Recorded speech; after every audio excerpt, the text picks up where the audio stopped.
Bonjour à toutes et à tous, très heureux de vous retrouver pour une nouvelle émission de PUMS en direct avec la PHP. À mes côtés, un des experts du collège de PUMS, c'est le professeur Pierre-Emmanuel Retou. Bonjour Pierre-Emmanuel. Bonjour Boris. Pierre-Emmanuel qui était patologue, qui est expert donc en hépatologie au collège de PUMS. On va parler du foie aujourd'hui. Le foie, c'est cet organe qui est indispensable, on peut dire ça. Absolument. On ne peut pas vivre sans foie. On ne peut pas vivre sans foie. Et il y a énormément de choses à faire pour le maintenir en bonne santé tout au long de la vie. Eh bien, c'est ce dont on va parler aujourd'hui dans cette émission de PUMS en direct avec la PHP. Alors, Pierre-Emmanuel, tu as déjà participé à de nombreuses émissions de PUMS donc sur le foie. On vous recommande de les regarder si c'est pas encore fait. Pas tout de suite, tout à l'heure ou un autre jour. Mais là, on va répondre à vos questions en direct, puisque comme un lundi sur deux. Et là, au mois de mars, comme il y a eu plus de jours, il y a eu trois fois pendant le mois de mars, eh bien, on est là pour cette émission en direct pour répondre à vos côtés. Je vous rappelle que PUMS, ça veut dire pour une meilleure santé. C'est une chaîne totalement indépendante de l'industrie pharmaceutique et agroalimentaire. On compte vraiment sur vous pour nous soutenir. Alors, pour nous soutenir, ça veut dire quoi? Ça veut dire partager, commenter, mettre des petits j'aime, parler autour de vous, parce que c'est vous, le soutien de PUMS. Et donc, au-delà des émissions que vous pouvez voir 24 heures sur 24 sur la chaîne YouTube, eh bien, on a ce rendez-vous. Une fois, un lundi sur deux, avec la PHP, la Sciences publiques d'Hôpitaux de Paris, au cours de laquelle on vient, là, avec des experts donc, de la PHP, pour répondre à vos questions. Alors, on va saluer, si tu es d'accord, comme à l'habitude, certains de nos fidèles. Il y a Alfredo qui est là, Christina qui est là, Brigitte, Audrey qu'on salue, Pascal Plassard, Jeanne Lebrun, JF qui nous dit bonsoir également, Michel Perrin, Myriam Olivier, Keto User, Julie Béniche, Agnès Bournard qui nous salue. On les salue. On les salue. Voilà.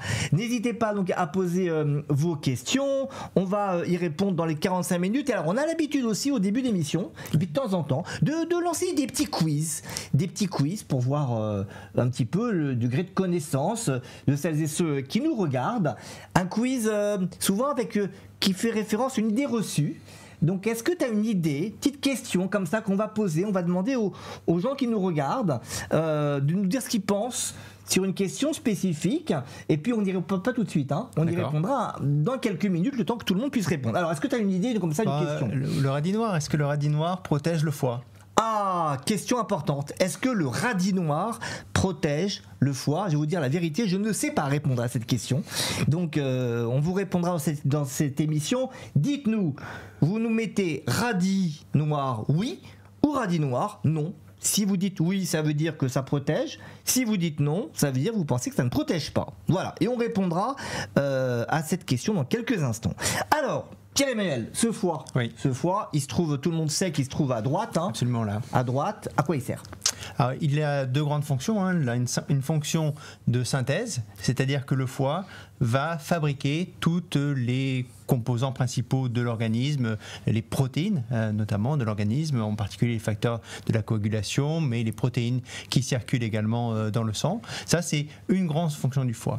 L'autre grande fonction du foie, c'est d'épurer les substances toxiques qu'on génère, et ces substances toxiques vont aller dans la bile, et cette bile va dans l'intestin, et c'est elle en fait qui donne la couleur marron à nos selles, parce que cette bile qui se dégrade au long de l'intestin se transforme en termes de couleur. C'est les deux grandes fonctions.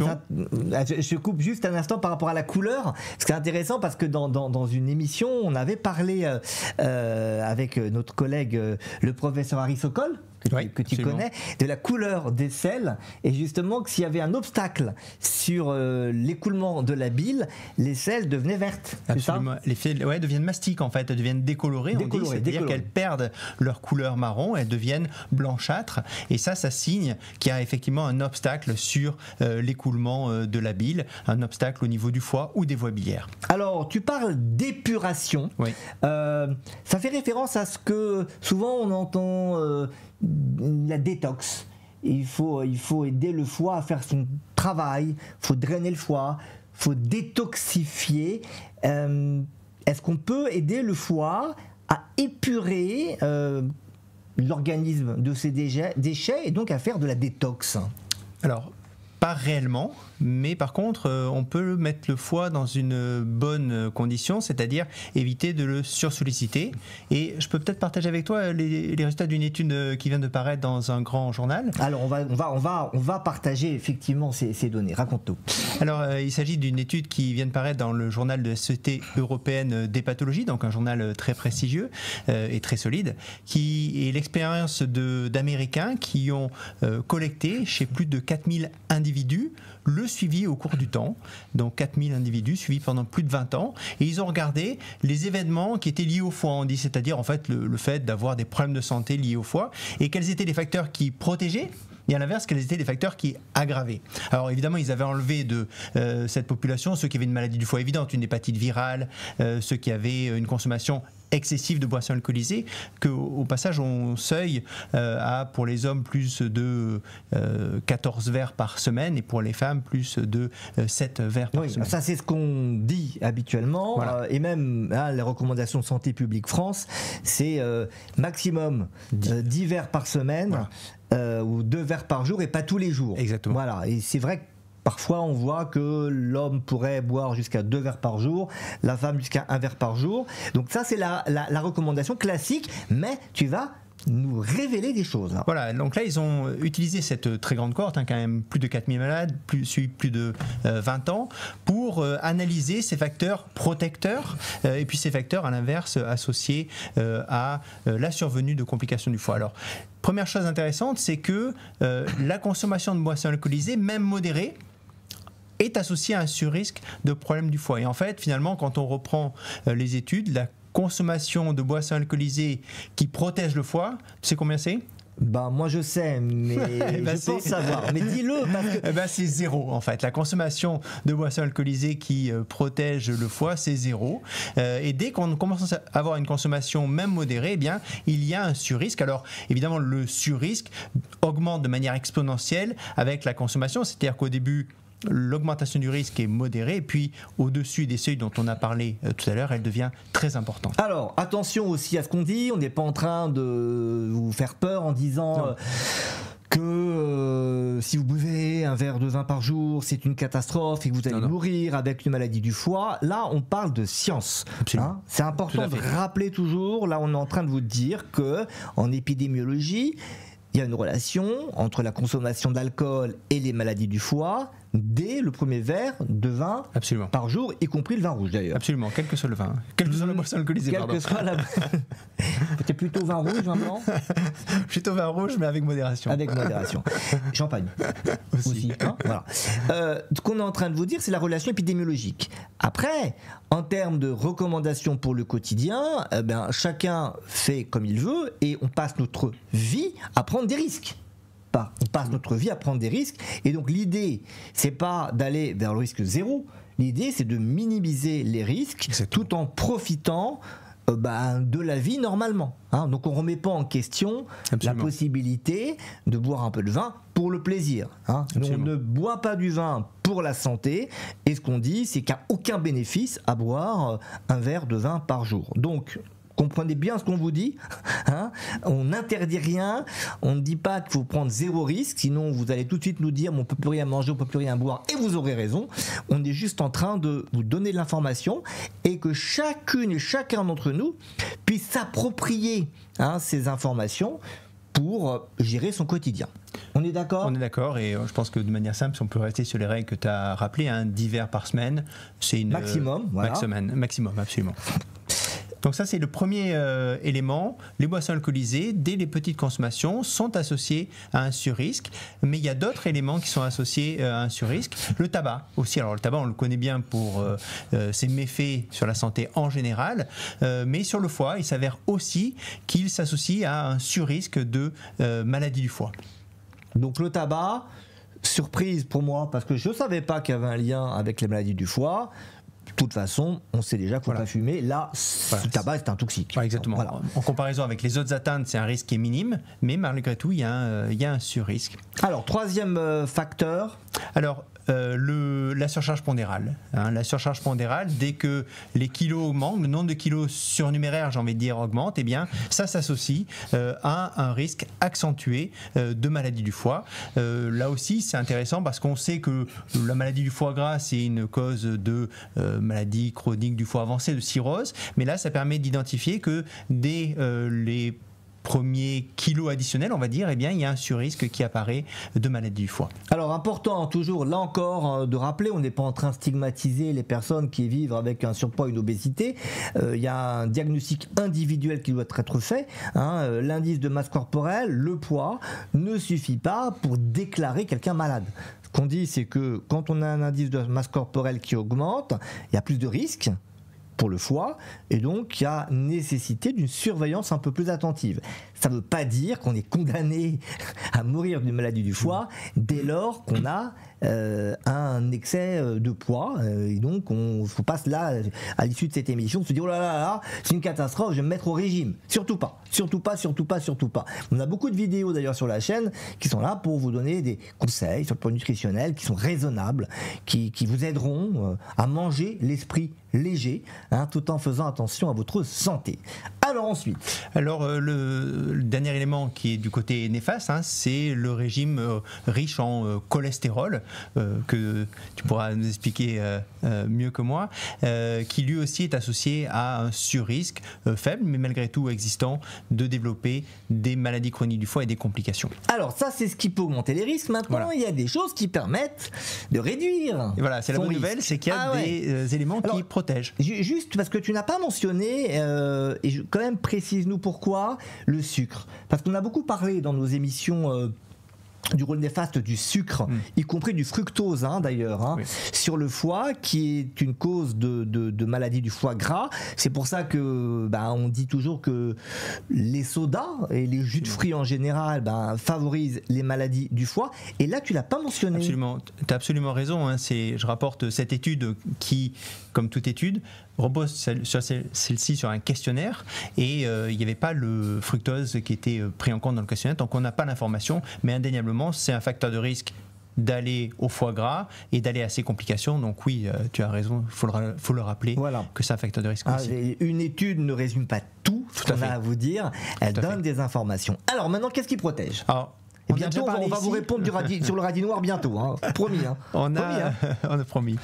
On a parlé déjà dans ces émissions du café, mais le café, indéniablement, étude après étude, apparaît clairement comme un facteur protecteur au niveau des maladies du foie, avec un seuil qui est dans cette étude établi à 3 verres par jour, 3 verres de café par jour. 3 verres ou 3 tasses ou 3 tasses, mais café serré, café allongé. Alors là, c'est une étude américaine, je pense que c'était des Americano, mais en général, quelles que soient les études, c'est la caféine en fait qui protège, et donc on peut retenir qu'effectivement au-dessus de 3 verres il y a un effet protecteur au niveau du foie. Bon, alors on vous dit pas qu'il faut absolument boire du café, encore une fois, en nutrition, l'idée c'est on donne de l'information et après chacun s'approprie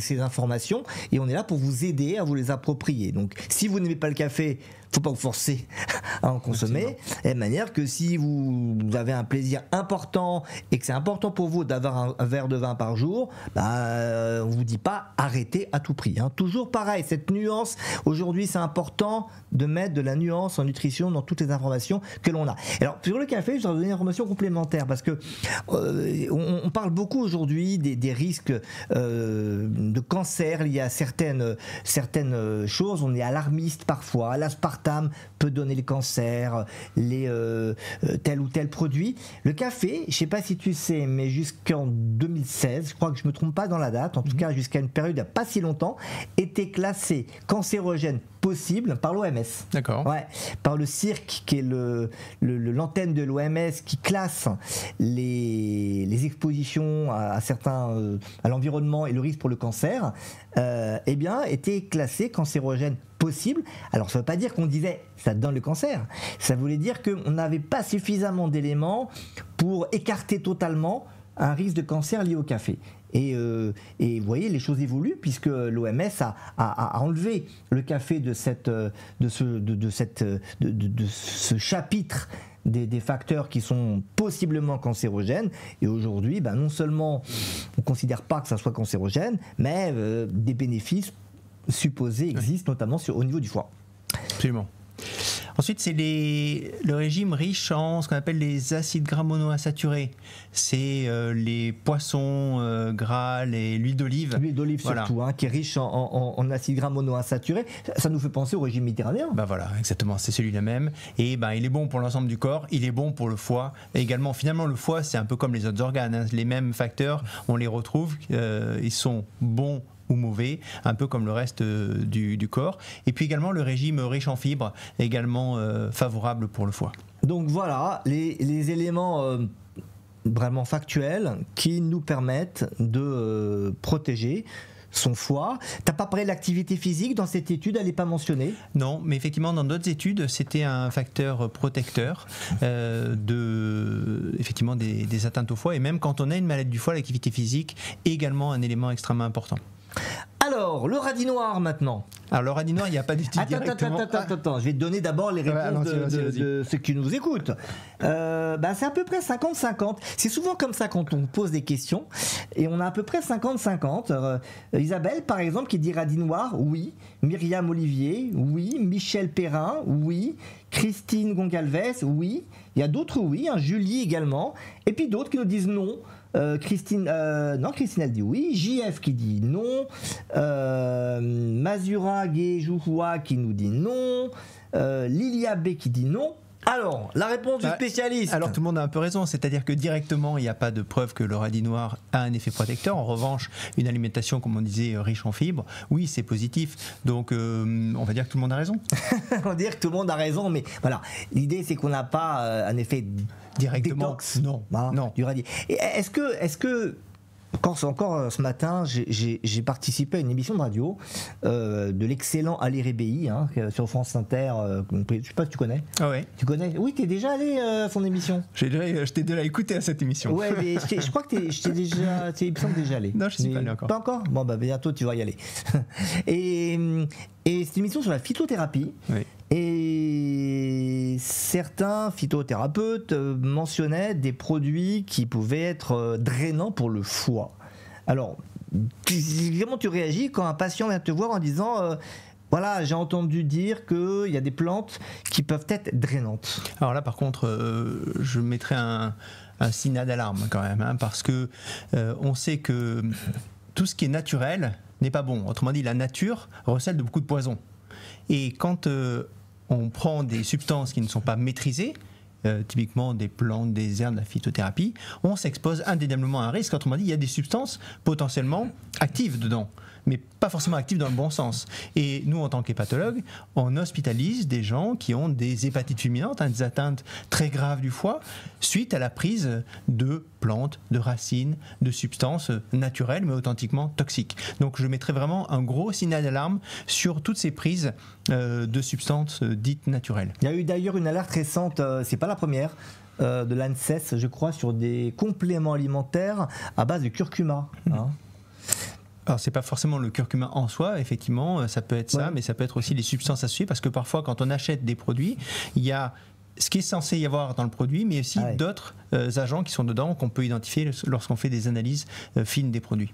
Et ça, on sait aujourd'hui que les compléments alimentaires, souvent, n'ont pas dedans ce qu'on pense qu'il y a dedans. Donc, si vous faites appel à la phytothérapie, premièrement, quoi qu'il arrive, voyez quelqu'un qui se connaît vraiment ça, et attention aux interactions avec d'autres médicaments, parce qu'il y en a. il y a des interactions médicamenteuses et surtout, moi je le dis, j'ai dit ce matin à la radio et je le redis ce soir, parlez-en à votre médecin, il faut qu'on sache ce que vous prenez, hein, n'importe quel complément alimentaire, n'importe quelle plante, on doit savoir ce que vous prenez parce qu'il y a des interactions et si vous ne nous le dites pas, on peut passer à côté. Il y a des effets secondaires aussi bien avec les plantes qu'avec les médicaments. C'est pas parce que c'est naturel qu'il n'y a pas d'effets secondaires. Et malheureusement, le problème, c'est que c'est moins surveillé. Les médicaments, on surveille les effets secondaires. Donc on a des chiffres un peu plus précis. Et même avec les médicaments, on n'a pas forcément toutes les infos. Hein, il faut attendre très longtemps. Avec les plantes, on a encore moins d'informations. Donc surtout, si vous voulez en prendre, on ne vous dit pas, il ne faut pas en prendre. On n'interdit rien du tout. Mais prévenez-nous. Hein, je pense que c'est un message important. Tout à fait. Alors, on va prendre quelques questions. Hein, déjà, de celles et ceux qui nous regardent. Est-ce qu'on peut avoir, ça c'est super intéressant, une maladie du foie gras sans boire d'alcool? Ah oui, c'est vrai que souvent on dit on va avoir un gros foie, une cirrhose même, un foie qui est détruit, qui se détruit, hein, à cause de l'alcool. Et il y a quelques années, quelqu'un qui avait une cirrhose et qui ne buvait pas, qui disait je bois pas, on lui disait si vous buvez c'est pas possible. Oui. On a changé. Hein. Oui, tout à fait, on a changé. Non, c'est une très très bonne question. En fait, il y a le foie gras, il y a deux grandes causes. Il y a la consommation de boissons alcoolisées, ça en est une effectivement, mais il y a également ce qu'on appelle le syndrome métabolique, c'est-à-dire le fait d'avoir une surcharge pondérale, un diabète, une hypertension, un manque une sédentarité, un manque d'activité physique. Tout ça peut conduire à ce qu'on appelle la maladie du foie gras, la stéatopathie métabolique. Et ce sont vraiment les deux grandes causes de cette atteinte qui peuvent chacune amener vers des maladies du foie avancées et jusqu'à la cirrhose. Alors dans le bilan hépatique, dans le bilan sanguin, on dose parfois les gamma-GT. Oui. Et combien de fois j'ai des patients qui viennent me voir en me disant mes gamma-GT sont élevés alors que je ne bois pas d'alcool et en fait il faut leur répondre qu'on peut avoir des gamma-GT élevés sans boire une goutte d'alcool. Absolument, absolument. Il faut arrêter de dire que les gamma-GT c'est le signe de l'alcool. Tout à fait. Et puis il y a aussi, j'en profite pour le dire avec toi, tu le sais bien, maladie du foie, il y a une stigmatisation et nos malades souffrent de cette stigmatisation comme ce qu'on appelle une maladie auto-infligée, c'est-à-dire que vous avez une maladie du foie parce que vous prenez boisson alcoolisée, c'est vraiment faux et je voudrais passer avec toi ce message que cette stigmatisation c'est plus possible et donc il faut qu'on lutte contre ça. Beaucoup de gens ont des maladies du foie, en particulier liées à la surcharge pondérale ou à ce qu'on appelle donc le foie gras. Et il n'y a pas à avoir cette stigmatisation. Voilà, c'est pas la faute de ces gens-là. Hein, ça peut être une authentique maladie. On a du mal à modifier certains comportements et donc voilà, c'est comme ça, on sait les facteurs qui aggravent, les facteurs qui protègent, mais et justement si je reviens à l'étude dont je te parlais tout à l'heure, il y a des facteurs génétiques aussi. On n'est pas égaux vis-à-vis des maladies du foie, comme finalement on n'est pas égaux vis-à-vis des maladies en général, mais vis-à-vis des maladies du foie, il y a maintenant ce qu'on appelle des prédispositions génétiques qui sont bien mises en évidence, qui fait que certains individus ont un risque un peu ou beaucoup plus important que les autres de développer des maladies du foie. Ah oui, ça c'est impressionnant. Hein. Moi qui suis des personnes qui sont en situation d'obésité, il y a des gens qui avec un petit entre guillemets excès de graisse dans le ventre vont déjà développer une maladie évoluée, voire une cirrhose, et puis d'autres qui ont un excès de poids très important et qui ont un foie nickel. Absolument. Hein, donc il y a la génétique qui joue. Complètement. Alors, quelques questions. Justement, pour aller dans la suite de ce qu'on vient de dire, comment stopper l'évolution du foie gras? Bon, ça, on a parlé des facteurs qui nous protègent. Est-ce qu'on peut revenir à la normale une fois qu'on a une maladie du foie gras? Oui, alors ça c'est vraiment fabuleux avec le foie.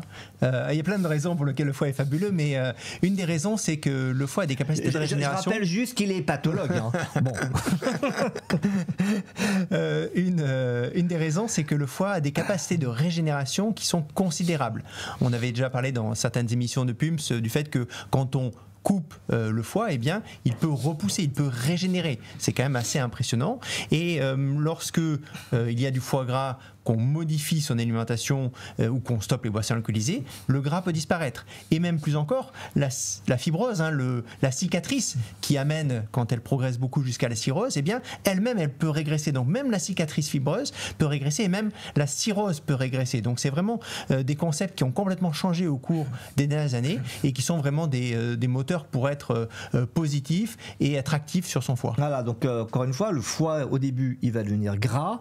Ensuite, il y a de l'inflammation qui s'installe, et ensuite il y a la fibrose que tu mentionnes comme étant un processus, comme une cicatrice. C'est une cicatrice, voilà, c'est la cicatrice. Et on a tendance avant à se dire que cette cicatrice qui abîme le foie, qui fait qu'il n'est plus fonctionnel. Oui. On ne pouvait pas revenir en arrière, et là tu nous dis, même là on peut un peu revenir en arrière. Il y a 20 ans on disait que la cirrhose était irréversible, et maintenant on dit on sait que la cirrhose peut réverser. Elle peut réverser seulement si on supprime les facteurs causaux, tous. Alors ça ne veut pas dire qu'il faut aller faire n'importe quoi. Non. et se dire, bon, c'est bon, après, de toute façon, je pourrais guérir. Il y a quand même un moment où la greffe, où le seul traitement, c'est la greffe, non ? Tout à fait. Non, effectivement, tu as raison de rappeler ça. Et cette réversion est possible, elle n'est pas certaine et elle est extrêmement lente. Il faut des années et des années pour faire réverser une cirrhose. Autrement dit, toutes les années qui ont amené à la progression de cette fibrose, eh bien, il faut aussi de très nombreuses années pour faire réverser. Et à nouveau, il faut arriver à supprimer complètement les facteurs causaux, ce qui peut être faisable quand on parle d'une hépatite virale qu'on supprime.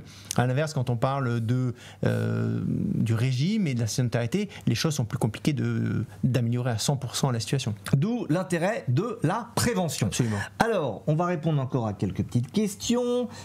Pourquoi le foie se met à libérer trop de glucose dans certains cas ? Donc là, c'est Lilia qui pose cette question et qui fait référence au diabète. Il y a effectivement, le diabète, c'est pas uniquement le fait de manger sucré, c'est aussi le foie qui fabrique trop de glucose. Alors on n'a pas parlé de ça. De temps en temps, le foie, il fonctionne très bien, mais il fonctionne un peu trop bien, un peu trop. Il fabrique trop de glucose. Il fabrique trop de glucose, mais aussi parce qu'il y a moins, comme tu le sais bien, de captation finalement par les organes périphériques, notamment par le muscle, et c'est ce qu'on appelle finalement l'insulino-résistance, la résistance du corps entier à l'insuline. Le pancréas libère beaucoup d'insuline, mais malgré tout, ce sucre n'arrive pas à rentrer dans les cellules en général, et notamment dans le muscle. Voilà, donc résistance à l'insuline qui fait que le foie se met effectivement à fabriquer. Le foie, heureusement qu'il en fabrique, parce que d'ailleurs le matin quand on se réveille et qu'on est à jeun, oui, ou même pendant 1 jour, 2 jours, 3 jours, c'est grâce au foie qu'on peut survivre. Absolument. Parce qu'il fabrique du glucose, même si on ne mange pas de glucose. Et même quand on a des malades qui ont le foie qui ne fonctionne plus du tout, un signe c'est l'hypoglycémie. C'est bien le témoignage de ce que tu viens de dire, que le foie permet d'avoir le sucre qui reste stable finalement tout au long de la journée. Alors, il y a Jeanne, question très précise, j'espère qu'on va trouver la réponse.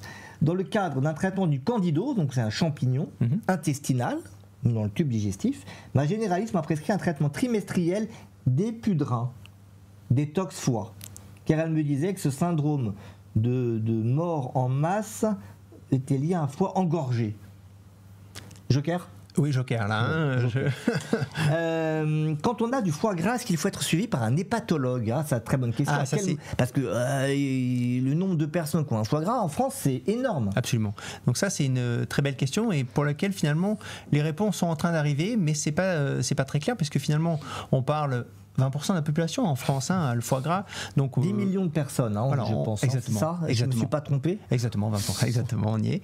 Et donc, du coup, ça constitue une proportion de la population qui est très importante, et parmi ceux-là, seulement une petite proportion va avoir ce qu'on disait tout à l'heure, de l'inflammation et un risque d'aller à la fibrose. Et donc là, il y a un grand enjeu d'orienter vers les pathologues les personnes qui en ont besoin, et finalement de ne pas orienter ceux qui n'en ont pas besoin. Alors, les tests sanguins Vous avez peut-être vu maintenant dans les prises de sang de laboratoire le FIB4 qui est calculé automatiquement. Très intéressant.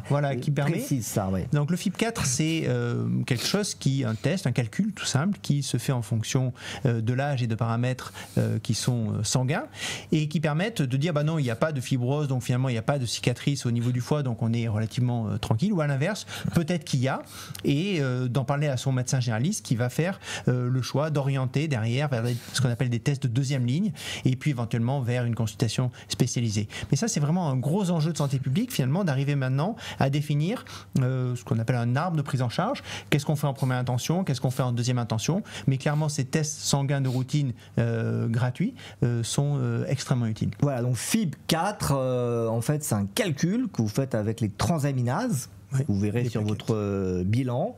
Ne vous fiez pas aux normes qui sont marquées. On dit souvent à PUMS, les normes des laboratoires ne sont pas forcément les bons indicateurs pour dire que c'est trop élevé ou normal. Tu es d'accord? Oui, tout à fait. Et donc le FIB4 avec les transaminases, donc ASAT, ALAT ou SGOT, SGPT, ce que vous verrez sur votre bilan, plus l'âge, plus les plaquettes, il y a une formule qu'on peut trouver sur internet et qui vous donne le FIB4. On peut donner le chiffre à partir duquel on va dire qu'il faut aller plus loin dans les explorations. Alors c'est plutôt au-dessous d'un 1,3, on va dire qu'on est tranquille, quoi. Voilà, 1,3. Et puis après on en discute avec le médecin. Absolument. Donc tout le monde n'a pas besoin d'aller voir un hépatologue, mais le médecin traitant peut vraiment vous orienter si besoin.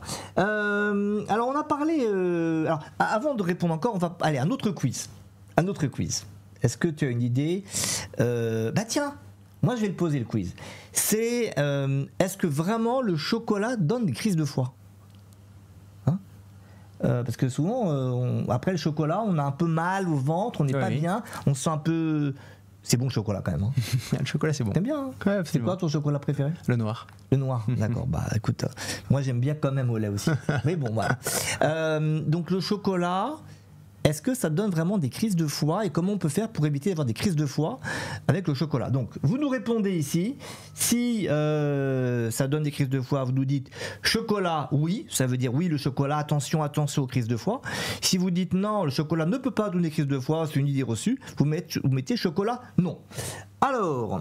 Je prends beaucoup de médicaments, notamment d'antibiotiques et divers médicaments avec de la cortisone et je sens parfois que mon foie est surchargé. Comment on peut sentir que son foie est surchargé par des médicaments? C'est vrai qu'il y a beaucoup de patients qui prennent 3, 4, 5, 6 médicaments et qui s'inquiètent en se disant mon foie il ne va pas supporter tout ça.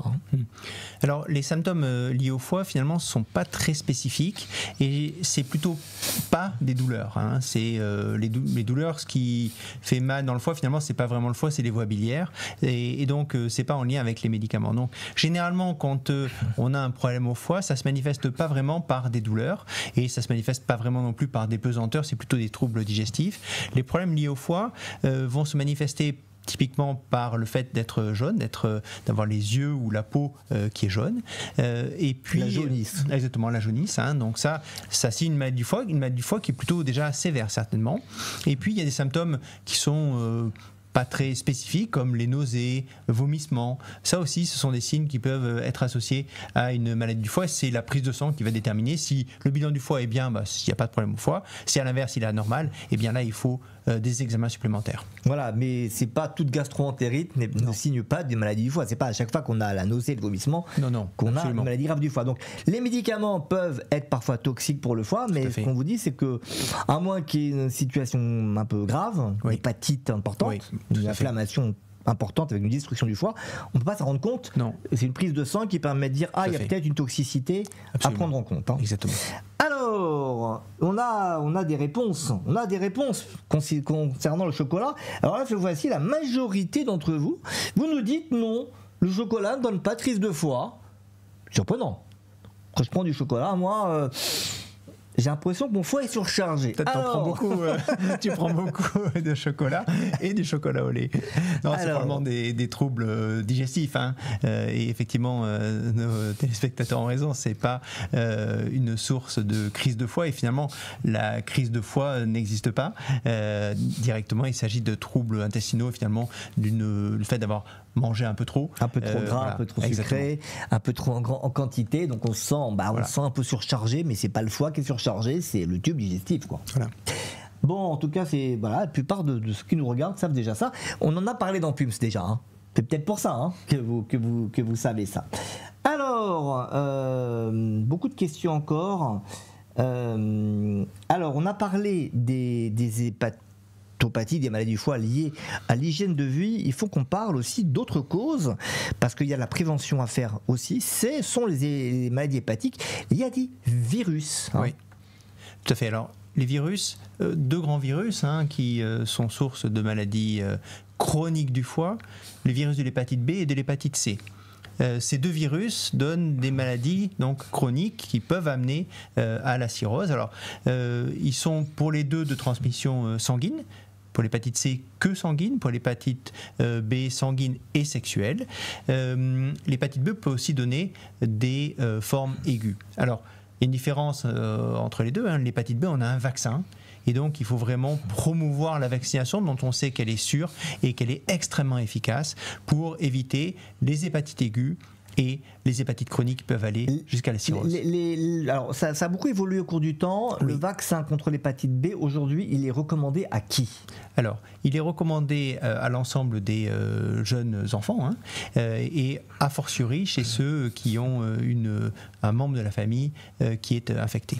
Et pas de crainte, parce qu'on a lu beaucoup de choses. Non, on est vraiment à l'aise. B, sclérose en plaques, hépatite B et maladies neurologiques. Là-dessus, non, là, on est extrêmement rassurant, les données sont extrêmement solides et il faut se vacciner contre l'hépatite B. Alors souvent, ceux qui nous regardent nous demandent nos conflits d'intérêts, est-ce que tu as des liens d'intérêt avec les producteurs de vaccins? Aucun. Voilà. Et moi non plus, comme ça les choses sont dites. Alors ça c'était pour les hépatites chroniques, mais voilà. N'oublions pas les hépatites aiguës. Et par exemple l'hépatite A ou l'hépatite E peuvent survenir typiquement lorsqu'on va en voyage. Mais pour l'hépatite E, il y en a également en France, dans le sud de la France par exemple, en Corse, lorsqu'on mange des charcuteries, ça peut donner des hépatites virales E. Est-ce qu'il faut se vacciner contre l'hépatite A quand on part en vacances? C'est à certaines régions. Oui, tout à fait. Quand on va dans des régions, ce qu'on appelle d'endémie, des régions où il y a de l'hépatite A, il faut aller dans un centre santé voyage, vérifier ça. Et s'il y a de l'hépatite A, il faut absolument se vacciner. Alors, on a une question un peu spécifique. Pouvez-vous me dire si les statines augmentent le cholestérol dans le foie? Tu veux répondre? Ou tu veux y répondre? Vas-y. Donc, les statines, au contraire, elles inhibent la synthèse de cholestérol au niveau du foie. Alors, c'est pas pour ça. Vous voyez, c'est compliqué, la biologie et la médecine. C'est pas pour ça que ça va faire baisser le cholestérol sanguin, en réalité.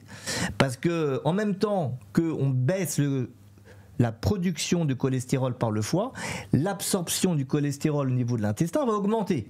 On en absorbait plus.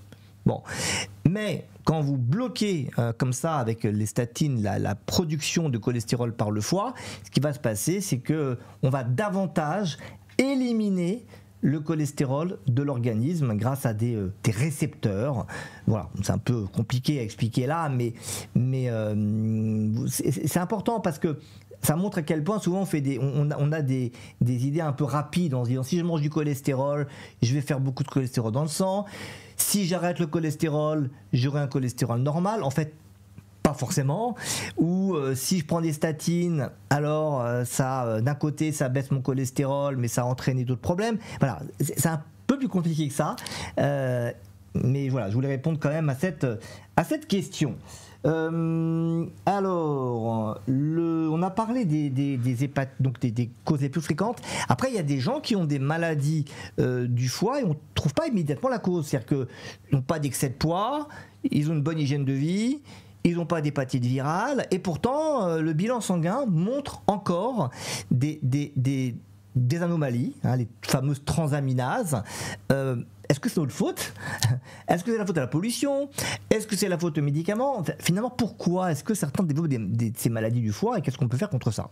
Oui, alors, il y a évidemment, comme en médecine d'habitude, il faut commencer par les causes les plus fréquentes. Donc on a parlé pour les perturbations du bilan du foie, de la consommation de boissons alcoolisées, du régime, on va dire, gras, de la maladie du foie gras, des hépatites virales B, C, et puis dans les formes aiguës, hépatite A et E. Et tu as raison de rajouter les médicaments, c'est une cause importante. Et puis une fois qu'on a écarté tout ça, eh bien il reste des causes qui sont des causes beaucoup plus rares, qui peuvent être auto-immunes, qui peuvent être génétiques. Et là, il faut vraiment une prise en charge par un ou une spécialiste pour pouvoir explorer ça en faisant soit des tests sanguins, soit même des examens d'imagerie ou même des biopsies du foie. On va regarder le foie au microscope. Voilà, c'est probablement la situation de Max qui dit je mange aucun sucre, je mange aucun gras, je me retrouve avec une fibrose. Et malgré des efforts diététiques, donc dans ces cas-là, votre médecin va vous adresser là, si un pathologue, pour aller regarder ce qui se passe dans le foie avec une biopsie. Tout à fait. Bon, on va répondre rapidement. Donc là, c'est un jeu rapide, questions-réponses. Vous pouvez encore poser quelques questions pour les 4 minutes qui nous restent. Est-ce que les traitements thymorégulateurs, donc pour l'humeur, le lithium par exemple, ou Dépamide, j'imagine, utilisés dans les maladies bipolaires, je pense, peut abîmer le foie? Alors, oui, potentiellement, mais c'est rare. Ok. Donc, comme toute maladie, comme tout médicament, grossièrement, certains peuvent donner des risques un peu plus accentués, mais les risques sont quand même rares. Alors, est-ce que l'ostéopathie peut aider à soulager le foie? Non, mais c'est pas néfaste pour le foie. J'ai déjà eu l'hépatite B, est-ce que je risque de l'avoir à nouveau? Alors ça dépend, il n'y a pas une réponse claire que je peux faire, ça va dépendre du statut des prises de sang.